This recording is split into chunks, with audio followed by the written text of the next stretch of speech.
This subject, of course, what I say may be a little different from what some others have been saying. It's interesting to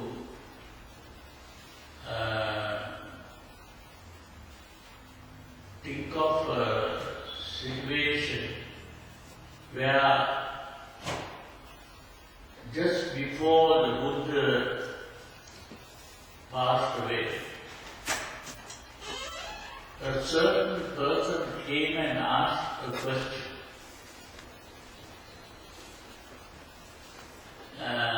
He asked, there are so many other systems of meditation in the world,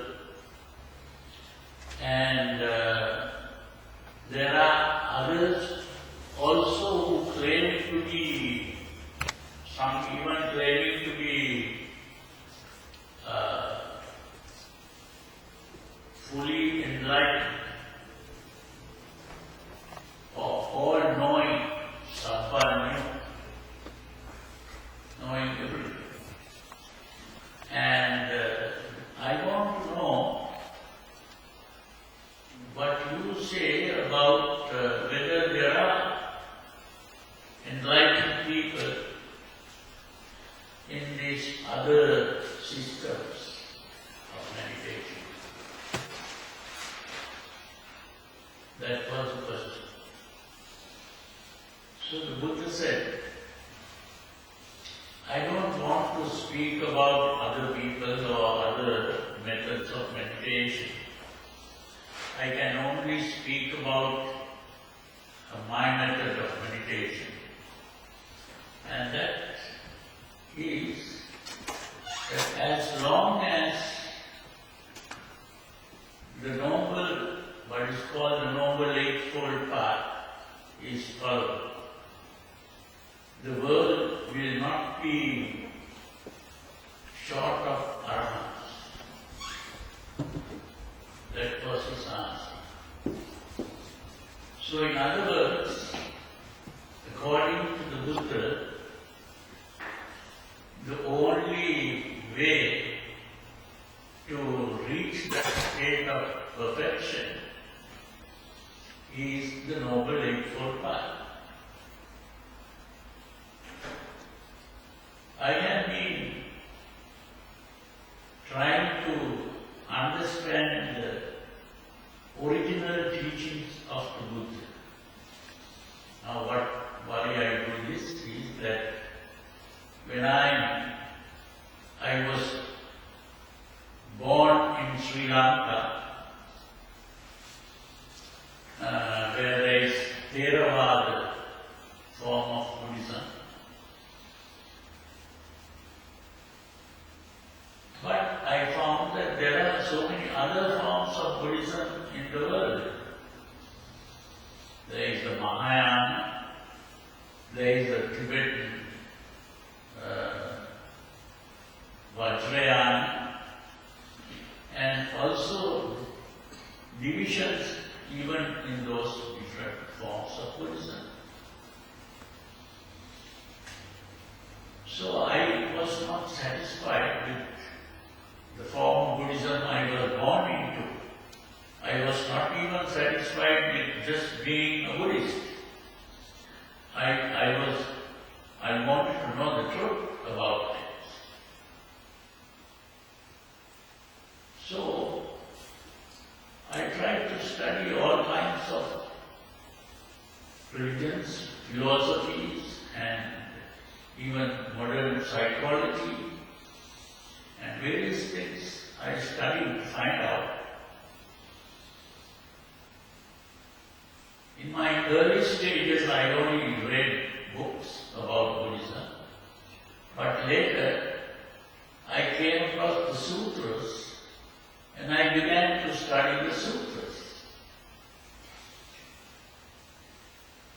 It is when I began to read the sutras preserved by the Theravadins, not the Mahayana sutras, that I began to see a completely different thing here. And I thought, this has to be the teaching of the Buddha. Because I am getting knowledge from here. And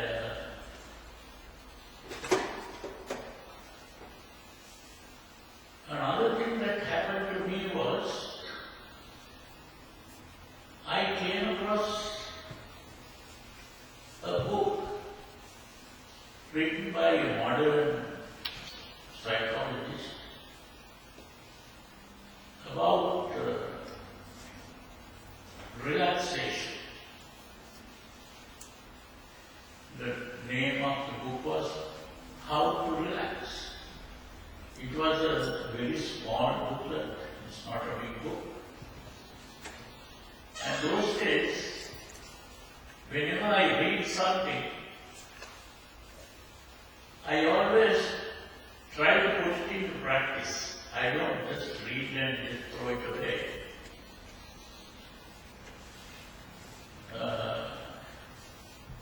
At this time, I was also a student studying science, and I had got into the scientific way of thinking. And so, I was not satisfied by just believing things on faith, blind faith. And so,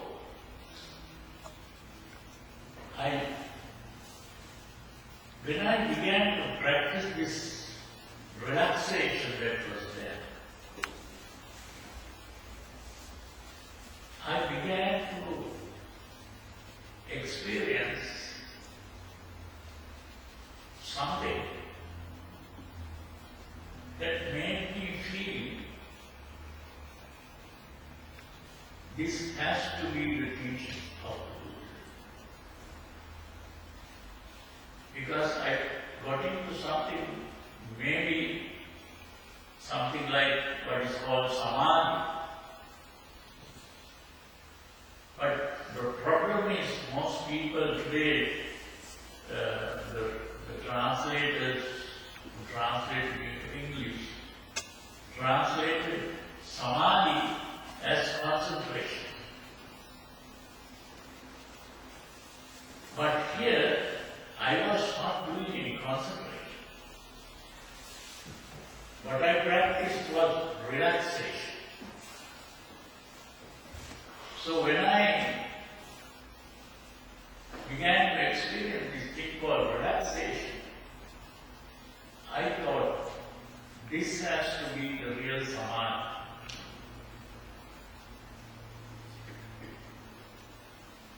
Concentration is not the thing. But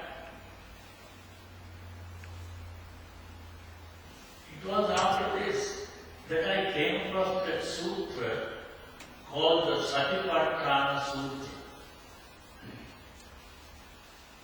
which was, of course, translated into English.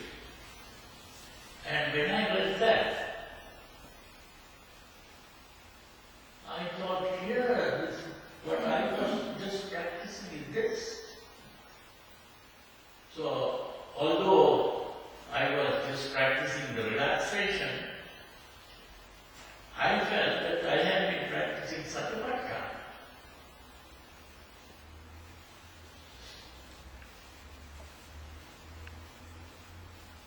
So, I became more and more interested in this, and so ultimately, I suppose that is how I became a monk, ultimately. But the thing is, I was not interested in just thinking that the correct form of Buddhism is Theravada Buddhism. No. I wanted to know the real Buddhism. So I studied the history of Buddhism. And when I studied the history, I began to realize that the real pure teaching of the Buddha remained in the world only for about 100 years. After 100 years, Buddhism began to split. First it split into two, Theravada and Mahasanghika. It was the Mahasanghika that ultimately became Mahayana. And then the Mahasanghika also started dividing into many schools. And the Theravada also began to divide into many schools. And when the time of Asoka was the emperor of India at that time, that was about 300 years after the Buddha. There were 18 schools of Buddhism, which means 18 ways of interpreting the teachings of the Buddha. So that is quite clear that by that time, the real pure teaching of the Buddha was not there. People were beginning to interpret in various ways. So I tried to study these different interpretations. What are these different schools trying to talk about? And I found that these different 18 schools are not really 18 ways of interpreting, but the divisions have been only in the Theravada form. They had broken up into just about 4 or 5. And each school had a different Abhidharma, what is called Abhidharma. So Abhidharma was really the interpretation of that particular school. Today, of course, what we call Theravada is that school of Buddhism called Vipassana. Because during the time of Asoka, the leader of the Vipassana school of Theravada Buddhism managed to win the confidence of Asoka and disrobed all the other monks who were not Vipassana. So what remained as Theravada was only the Vipassana. And it was that Vipassana that came to Sri Lanka. And it is from Sri Lanka that went to Burma, Thailand, Cambodia and places like that. So I don't want to make that statement public because people will be against me for that, saying that. But if anyone wants to find out, I can show what is found in the history, how it happened. So the important thing is that I tried to, one important thing that happened was that although the Theravada Buddhists have been interpreting the teachings in these different ways by making use of the Abhidharma and what are called the commentaries. These, they managed to preserve the original teachings in the form of sutras. So the sutras were the original teachings, although the Abhidharma and the commentaries distort that or misinterpret that. So today, I find the world is fairly advanced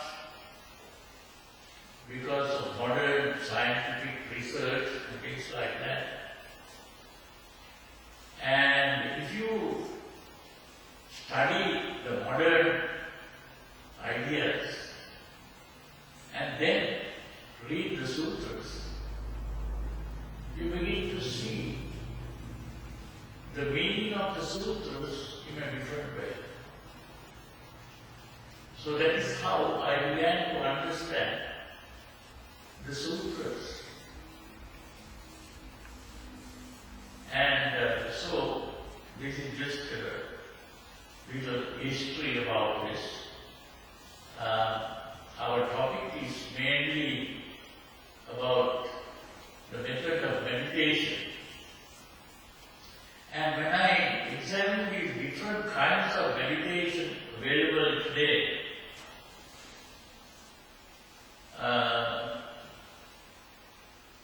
I saw that all what are called insight meditations or Vipassana meditation, which is of course coming from the Theravada tradition, they are all based on the book called Vipassana, which is today translated as Art of Purity. And that Vipassana is taken to be the authority on meditation. And I find that the Vipassana is not really teaching the original teachings of the Buddha. When I compare sutras, it's very different. So I wanted to find out the real Vipassana by studying the sutras, and not only just reading the sutras and interpreting that. I also began to practice this. And it is by practicing that I began to gradually begin to understand more and more about this. And when I compare my practice with some of the others who have been practicing the other forms of meditation, I began to see a difference. So I didn't go to argue with all these different people. I only form my own concepts and then I let them have their own ways. Because people don't like other people trying to find fault with the others. So what is the use of just quarreling? So, but when I teach meditation, I teach the method that I have been following myself and also what I think is the right method. Now, after saying all these things, you will understand that ultimately the method of the Buddha has to be what is called the Noble Eightfold Path. That's all. And what today people call meditation, at least those who practice what is called Vipassana meditation, they are mainly talking about what is called Satipatthana. Of course, they have their own method of understanding the Satipatthana Sutra. And that sutra begins by saying, Ekayano ayam bhikkhave maggo. Ekayano is translated as the only way. This is the only way to bring all suffering to an end. That is how they translate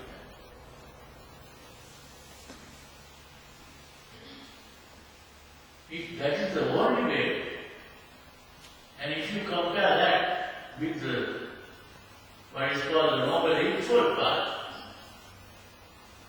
that is only the Satipatthana is just the seventh factor in the Noble Eightfold Path. There are 8 factors.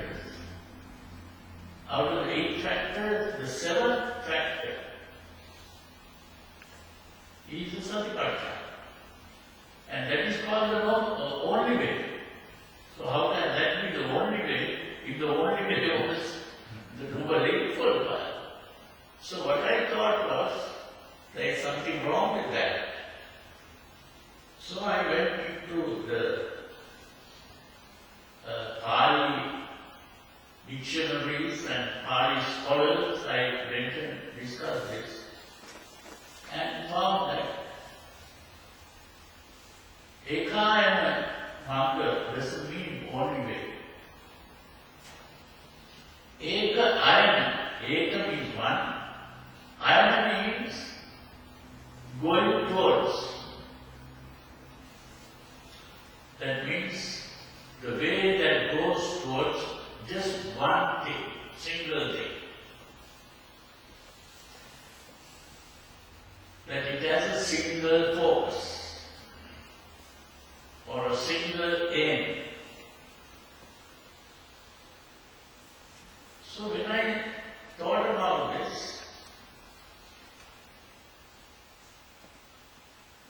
something came to my mind, which is a common game that we have today here. Even in this country, we have that game, which is called golf. You know the golf game. And there, the ultimate aim is to put this small ball into a hole. And you have to put that into that small hole. But you can't just go and put it into the hole, but you have to take this miles away, start far away, and then keep hitting this ball so many times, and ultimately only when it comes very close to that hole, that you can hit just one shot and it goes to the goal, the hole. So I thought this Noble Eightfold Path is a thing like that. You have to start with what is called Samma Ditti. Samma Ditti means, usually translated as right understanding. And once you have understood, then you go to the next step, which is, I of course call it the right orientation. The right orientation means that you are turning now. Say you are going in a car, someplace, you are searching for something, and someone points out that you are going the wrong way. So you turn back, maybe, and go in a different direction. So like that, the second step is to turn in a different direction. Because now you have seen how to go. Because with your first knowledge, you have understood the right direction. Okay? And then that is why I call it the right orientation. And once that has been done, you begin to behave in the right way, right speech, right action, and right way of living.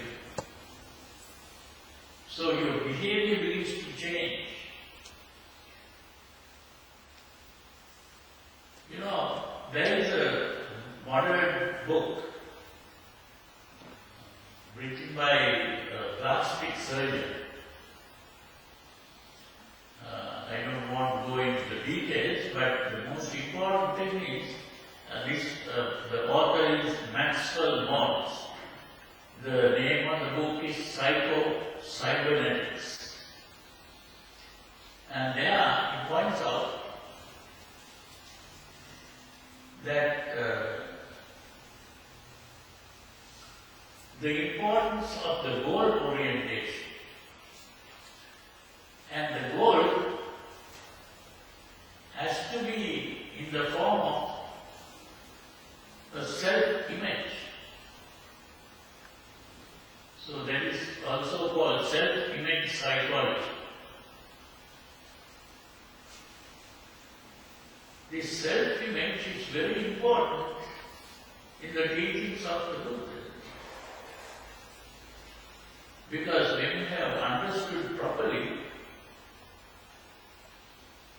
the self-image changes. That is the meaning of Sakkaya Ditthi. I translate it as personality perspective. That means your personality is simply your self-image. You have a certain image about yourself. You think, I am like this. And that image now, I don't want to go too much into modern psychology, but there is a thing called the inferiority complex. And that inferiority complex is that simply during childhood, we are all helpless. We are helpless, powerless. And then we begin to think, oh, when I grow up, I will be able to do this, I will be able to do that. And then the most powerful people who are protecting you is your mother and father. So whenever you are in trouble, you run to your father or mother. You see, because of this, people carry in their mind that you are inferior. From childhood you feel you are inferior. And ultimately your goal is to become superior.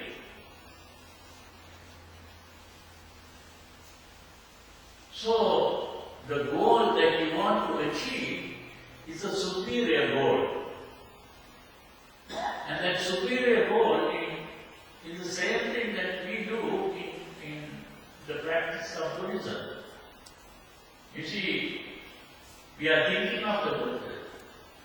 We want to, the superior goal is to become a Buddha. The Buddha represents our goal. And so we worship the Buddha. What does that mean? We recognize the superiority of the Buddha. What he has achieved, his achievement, is seen as something very superior. And so, because we recognize that we are inferior, we want to attain to that superior state. So that worship is the expression of our need or desire to attain to that state of perfection, where all suffering comes to an end. All bad behavior comes to an end. So once we have been oriented in the proper way, seeking the proper goal, then our behavior changes. This is what Maxwell Maltz, who was a plastic surgeon, he realized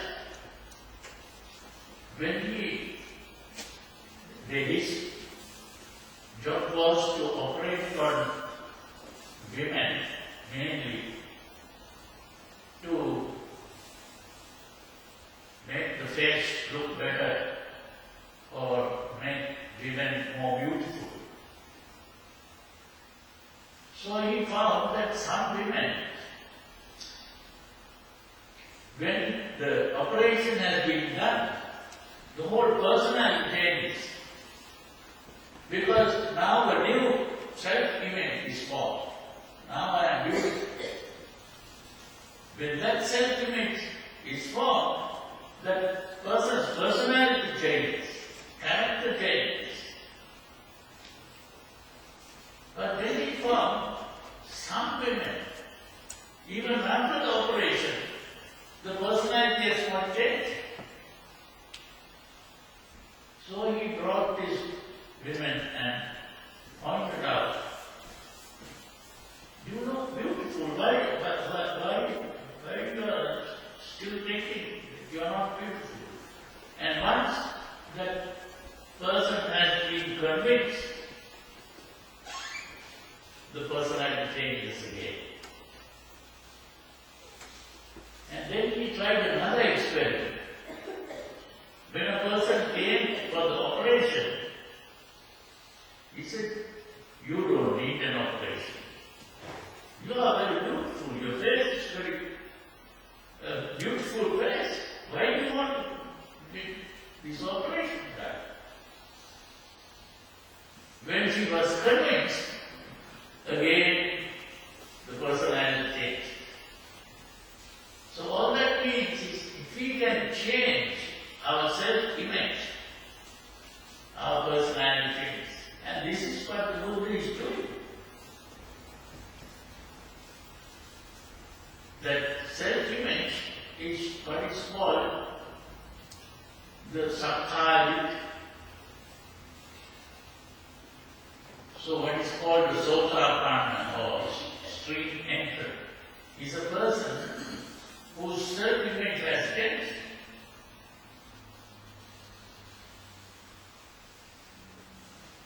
But it's not completely changed because that idea of self has completely disappeared. And the problem is that we have in our mind, which is recognized by modern psychologists also, that we have two parts of our mind. One is the thinking part, and the other is the emotional part. Modern psychologists call this thinking part the cognitive part, and the emotional part is called the affective. The cognitive and the affective. But before that, Sigmund Freud used two other words. The emotional part he called the id, I-D-E, and the thinking part he called the ego.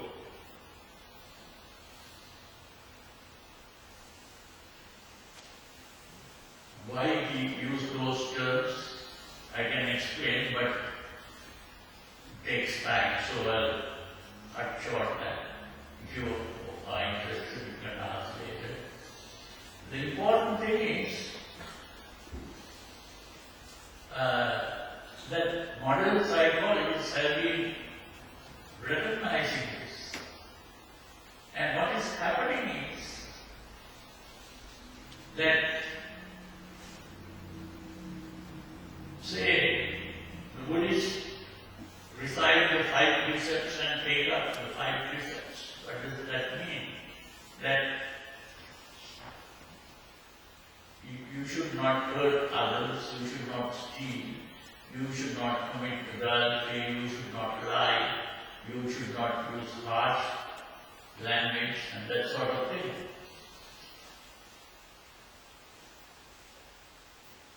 Now that is done by the thinking part.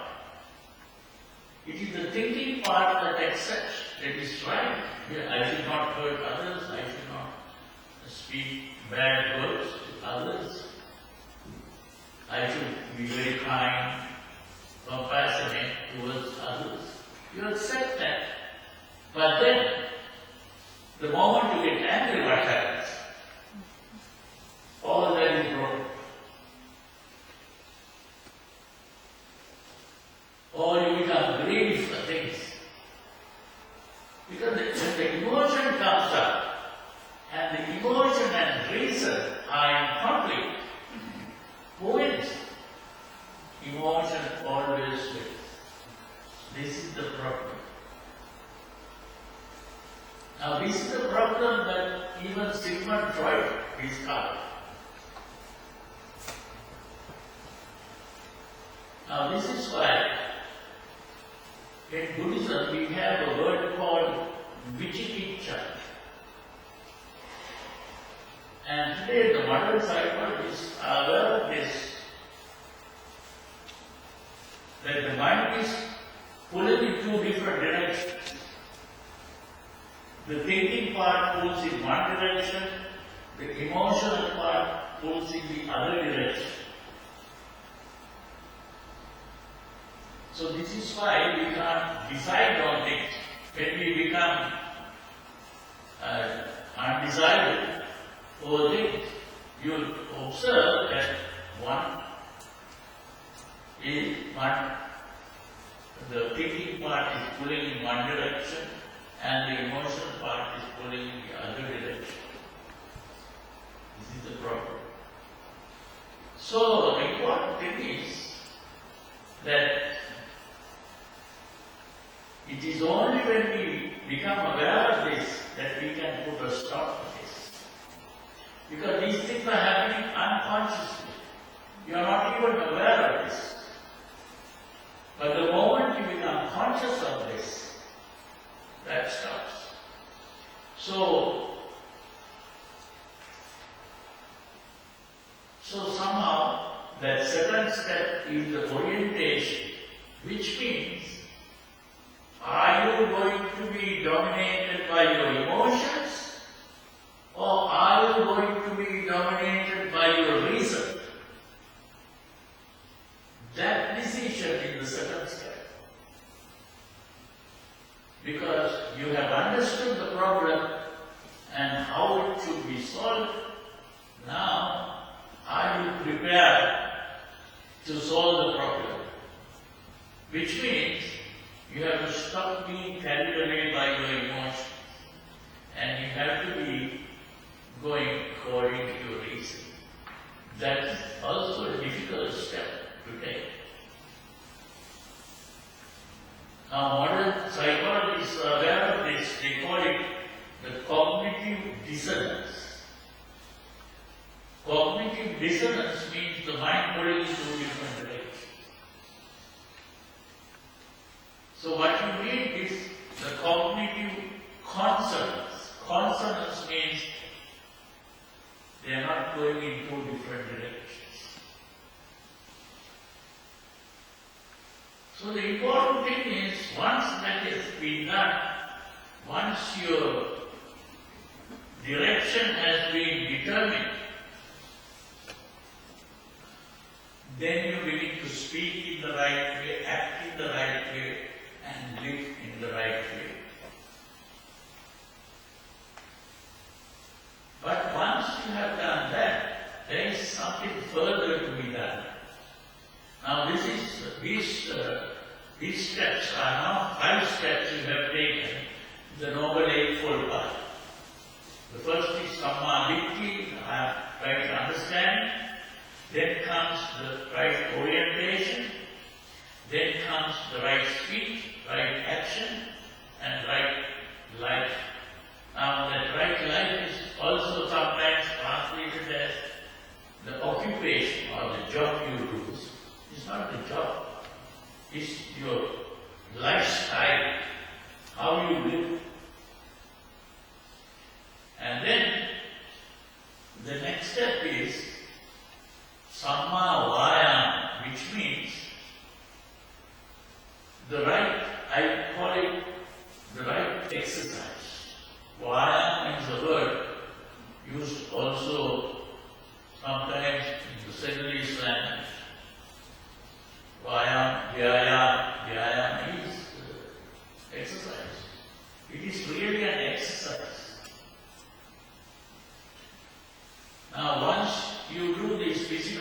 exercises like maybe different exercises like weightlifting or anything like that, what happens? You begin to build your muscles and you become strong as a result. So in the same way, if you do these exercises in the proper way, your mind becomes strong. When the mind becomes strong, it is called virya. Virya means strength.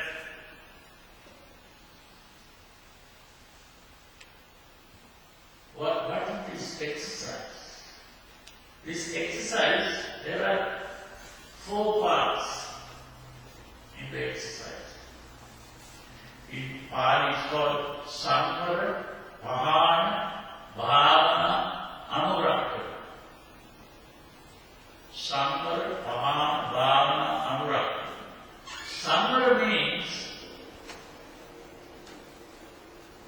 preventing emotional thoughts arising in the mind. That is samvara. Prahana means getting rid of emotional thoughts once they have risen in the mind. That is the prahana. So we have samvara and prahana. Very important. Now in ancient times, like, I won't say ancient, it's some, during the time of Sigmund Freud. Sigmund Freud thought that these emotions cannot be removed. That these emotions are built into the system. And therefore, he called it instinct. Instinct means it is built into the system, you cannot get rid of it. The only thing that you can do is to take these emotions and send the emotions on a good channel. That is what he calls sublimation. Sublimation was given anger, you can send on a good channel. Or even fear can be sent on a good channel. Or maybe something like sexual desires can be sent on a good channel. So that is what he was thinking about. So if that was true, there cannot be a Buddha. A Buddha is a person who has got rid of all emotions.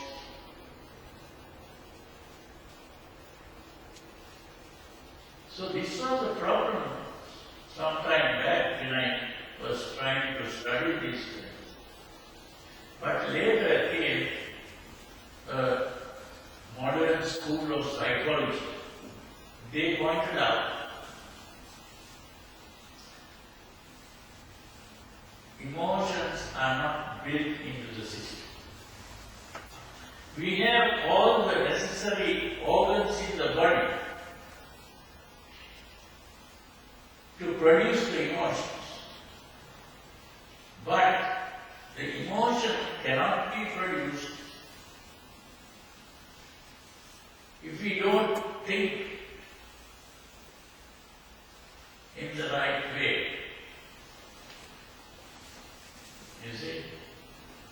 Now, everyone knows that we have in the body all the organs necessary to produce the sexual desires. Those organs are there. And you also know the organs necessary to produce anger or fear is there in the body. But these psychologists began to realize was these are really not things it is starting outside. That means, if you see a person with your eyes, and then maybe you see that person doing something that you think is wrong, and you, as a result, you become angry. So the anger came because of the way you interpreted what you saw. That's the point. And that interpretation is what is called cognition. So they said it is the way you cognize your situation, your circumstances, that start the emotional arousal. So if you begin to change the way you interpret a certain situation, if you are very angry about some person, it is all because of the way you interpreted whatever that person did. And if you can change that way you interpret, the anger disappears.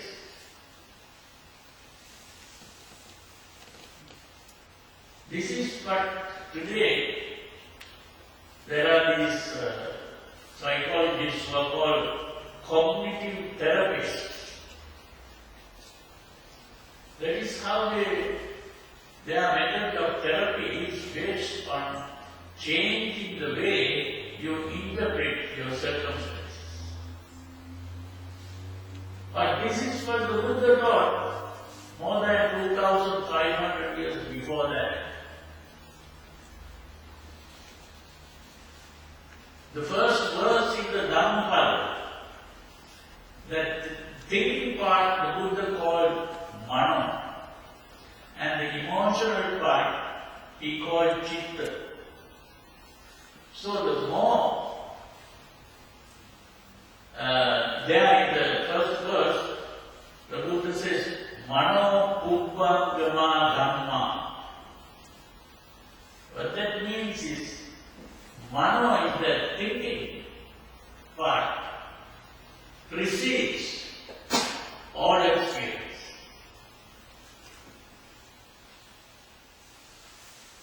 Manasache Anuttena Vasativa Karotiva. If you interpret it in the wrong way, you will become emotionally excited and start acting according to that, and you create problems for yourself as well as others. But if you interpret in the right way, then your emotions will be changed, and you begin to act in the proper way. This is very important thing.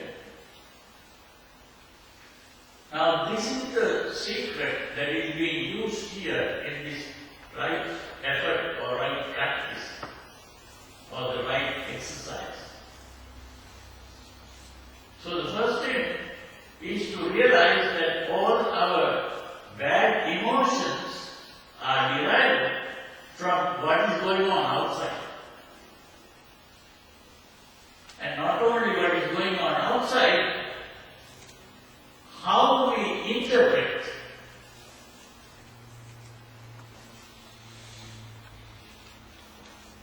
That's the important thing. And so we have this exercise called Indriya Samvara. Indriya Samvara is today translated as guarding the senses. Guarding the senses means you guard the senses. Means when you see something, you don't think how good it is or how bad it is. When you hear something, you don't think how good it is or bad it is. When you smell something, you don't think about what a pleasant smell or what an ugly smell. When you taste something, you don't think about the pleasantness or the unpleasantness. When you touch something, you don't think about the pleasantness or the unpleasantness. That is guarding the senses. And the next one is, if there is an emotional thought already in the mind, you must know how to get rid of it. And that is, every emotion that is present in your mind always carries a mental picture. If you are angry with a person, the picture of that person is there. If you are in love with a person, again there is a picture there. Always the picture is controlling your emotions. So what you have to do is to take your attention away from that picture and focus on something else. This is what usually mothers do when the children begin to cry. When the child is crying, what does the mother do? Mother carries the child and shows, oh, look at this, it's a nice flower or a nice picture, or maybe a door or something like that. You see, change the picture. That's automatically done. But the thing is, that is the main principle behind this. Change the picture. So, this is the important thing that the Buddha taught. And of course, there are sutras, like the Vipassana Sutra gives you about 10 methods of taking your mind away from these images. And so the important thing is to take your mind away from that image. Mental images are dominating our mind. So it's very important to keep the right images in the mind. To be free from worries, if you are worried about something, always there is a mental image. Take that mental image out. And of course, when it is very difficult, what you have to do is to go and talk to a friend. The moment you go and talk to a friend, now the image is different. So, that is how we can change. Now that is the second part, samvara and pahana. Pahana is to get rid of the images. If you can practice those two things properly, you can purify your mind and you can attain the first jhana. Because the first jhana is nothing but purity of mind, not concentration. This is purity of mind. And the other thing is, the third one is bhavana. It's called bhavana. Bhavana is cultivating good thoughts in the mind. What are the good thoughts? The good thoughts are the calming thoughts. The bad thoughts are the emotional thoughts. The good thoughts are the calming thoughts. When you have the calming thoughts in your mind, you become happy in your mind, and also the body relaxes. All the tensions in the body relax. And when the tensions relax, your whole body becomes comfortable. It's like just immediately after a bath, you feel relaxed and comfortable. That's because the muscles are relaxed. That's all. So like that, things to be practiced, and that is what is called the bojjhangas. Usually translated as the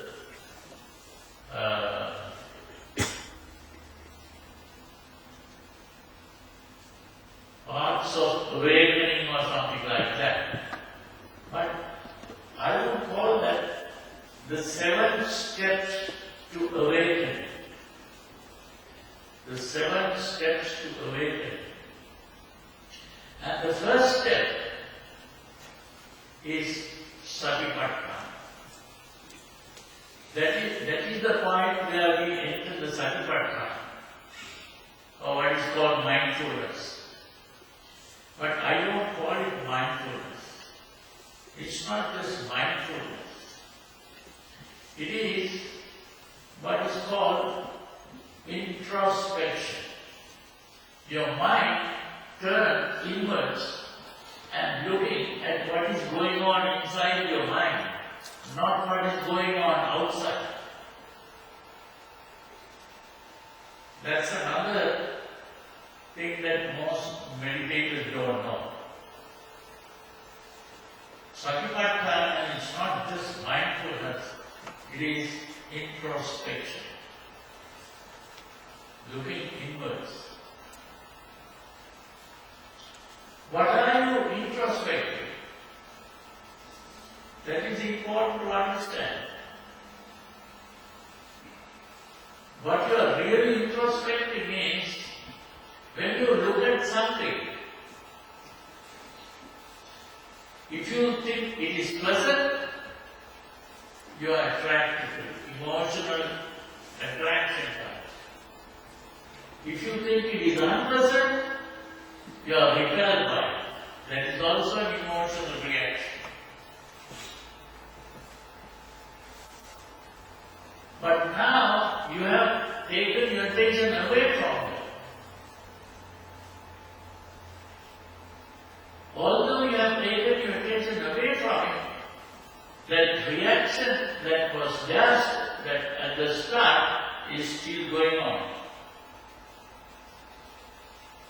And so you look at that reaction first in the form of the physical manifestation of the reaction. If it is a desire, like say for example, a young man walking on the road sees a good-looking girl, what happens? You have to observe inside to see what has happened to my body. The body also has changed. That is called Vipassana, looking at the body. Then, what do you feel in the body? Is it a pleasant sensation or an unpleasant sensation? Becoming aware of that is called Vipassana. How do you feel in the body? What is the emotion that has been aroused? That emotion is whether it is lust, or whether it is anger, or whether it is fear. That is the emotion. That is called Vipassana. Then you look at the idea that arose in the mind, or how you interpreted what you saw. That is what is called Dhammanupassana. Dhamma doesn't mean here the teachings of Buddha. This is Dhamma here means the concept, the idea. How you interpret your situation. Becoming aware of that thing that was going on, which was your reaction, is an unconscious process. But the moment you become aware of it, it becomes a conscious thing.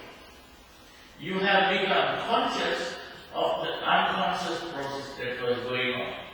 This is something that Sigmund Freud saw, making the unconscious conscious. That's what he wanted to do. But here, the whole secret behind this is that. So the moment you become conscious of this, that process stops. It cannot continue consciously. It can go on only unconsciously. So when you have stopped that, you have got strength. That strength is what is called virya. So by practicing this exercise properly, you have now got the strength to stop the emotional reactions.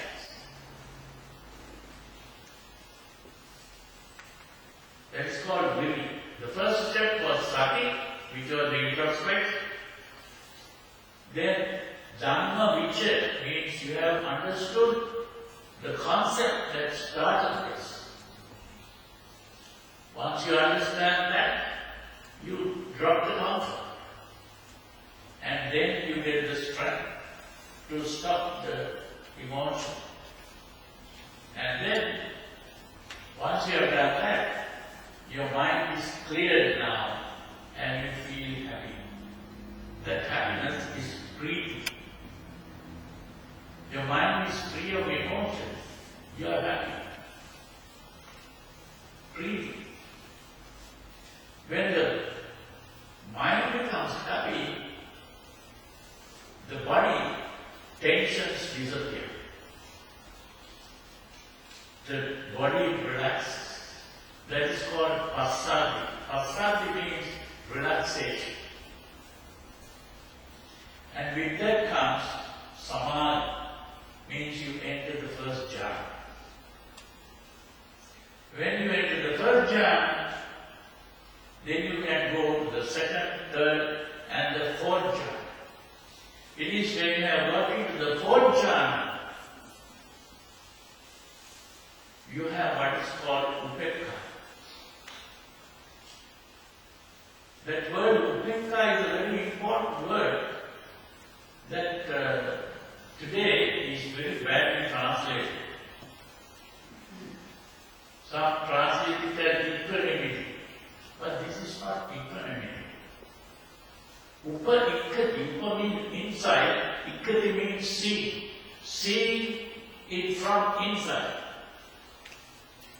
I was trying to find a word for this. And I found the word. It is a word that is being used by certain philosophers like Immanuel Kant and people like that. It is seeing things from inside. That is called, normally we see things from outside, like perception, seeing something from outside. But this is seen from inside. It is called apperception. That word is apperception.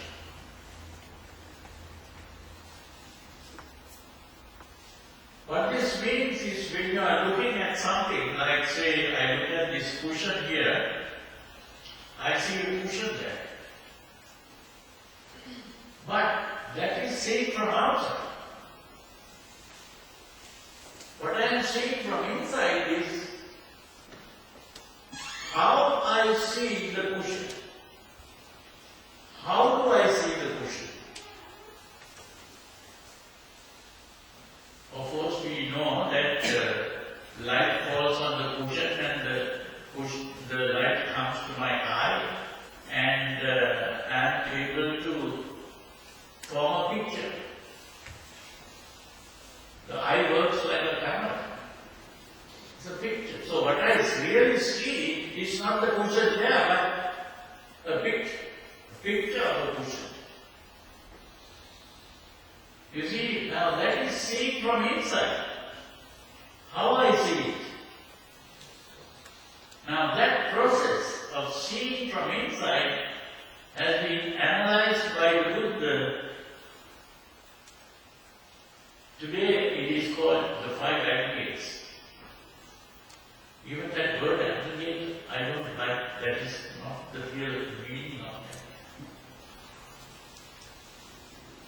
It is the process of perception. It is the process of perception. What we see is called rupa. Rupa means the mental image. Rupa, it doesn't mean an object. It's a mental image. Rupa. And Vedana means the feeling. And Sanya means really something like the color what I see. When I open my eyes, I only see colors. That's the first thing to understand. I don't see objects. Because there are these nerve endings in the what's called the retina, which can receive only certain frequencies of light. There are 7 frequencies: violet, indigo, blue, green, yellow, orange, red. So what I really see is color. But I take those colors, put them together, and I see there is a face. Now, when I say I see a face, that is my creation. And that creation of that object is what is called sankhara. So we have rupa, vedana, sanya, sankhara. And then I see not only one object, many objects. And so to differentiate between one object and another object, that is what is called vijnana. So in other words, what I am really seeing is the process of perception. But that process of perception is personalized. What do you mean by personalized? I call it mind.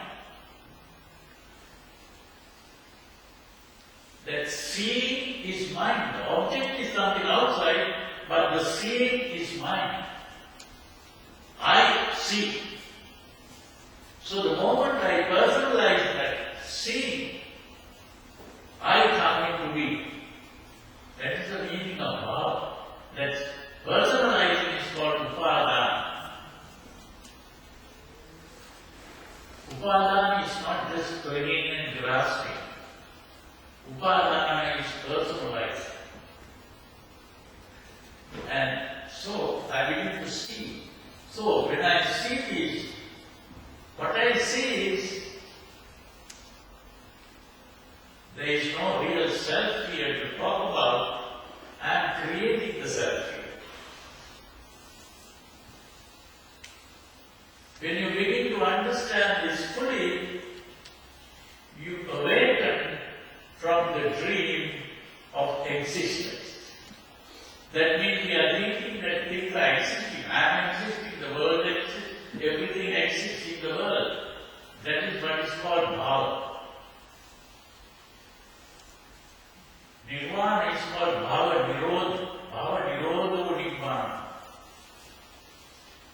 I am awakening from the dream of existence.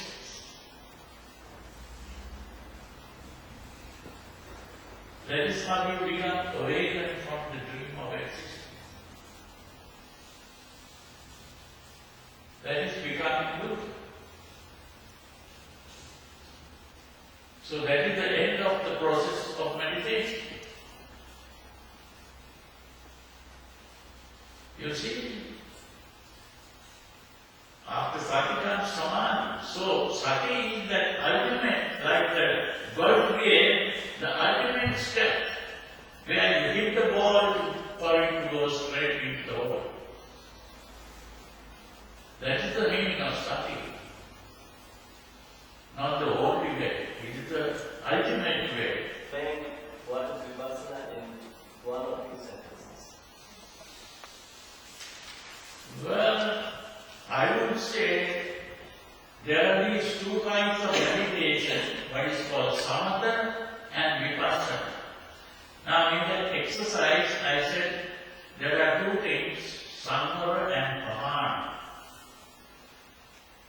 The samvara and the pahana means preventing emotional thoughts coming into the mind and getting rid of emotional thoughts once they have arisen in the mind.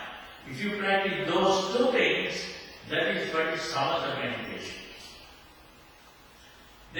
the other two things is bhavana and anurakta. Bhavana means you start with the satipatthana, and anurakta means to constantly preserve that introspection. You have to be introspective all the time.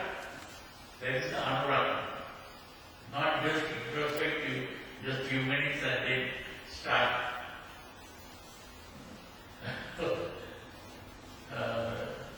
It's always introspective. So that is when you do those two things. That means when you are practicing sati, dhamma, vijaya, virya, piti, passaddhi, samani, upekha, the 7 steps to awakening, that is what is called Vipassana. But the common Vipassana that we see people practicing is something completely different. I hope you understood. You have some. Maybe you have to practice samatha bhavana before you practice Vipassana? Yes. Samatha bhavana must be practiced before Vipassana, because if your mind is not calmed down properly, you cannot practice this properly. That's the reason. These are not two different kinds of meditation. These are two parts of the same process of. How do you practice seeing from inside? Oh, you can't do it all at once. You have to start with the samadhi, right? Understand. You have to go through the 8 steps. You can't start from the end. You have to start from the beginning. That's the important thing. And gradually